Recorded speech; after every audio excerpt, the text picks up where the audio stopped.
வணக்க நண்பர்களே, welcome to வாழ்க்கை பயணம் எபிசோடு 16. ஃபர்ஸ்ட் டைம் என் வீடியோவை பார்க்குறவங்க அப்படியே ஒரு ஃபாலோவும் ஒரு சப்ஸ்கிரைபும் பண்ணிட்டீங்கன்னா சந்தோஷமா இருக்கும். சரி, விஷயத்துக்கு வருவோம். கொஞ்ச நாளாக ரீலே ஒழுங்காக போஸ்ட் பண்ணலை.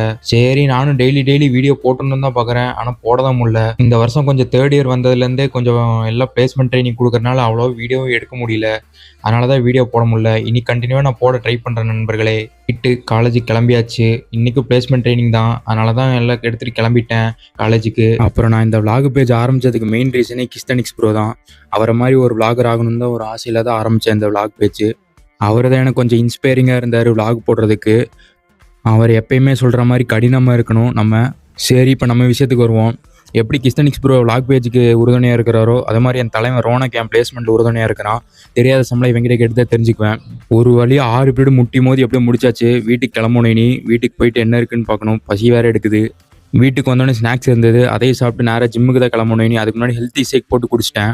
இப்போ ஜிம்முக்கு போகிறதுக்கு முன்னாடி தேவையான எக்யூப்மெண்ட்ஸ்லாம் எடுக்கணும். அது எங்கே வச்சேன்னு மறந்துட்டு இருந்தது. அதை யோசிச்சுட்டு இருந்த கேப்பில் கிரியேட்டினை வாயில் போட்டு தண்ணி குடிக்க ஆரம்பிச்சிட்டேன். ஏன்னா கிரியேட்டின் போட நிறைய தண்ணி குடிக்க வேண்டியது இருக்குது. கிரியேட்டின் சாப்பிட்டா மெமரி பவர் இன்க்ரீஸ் ஆகும்னு சொல்லியிருந்தாங்க.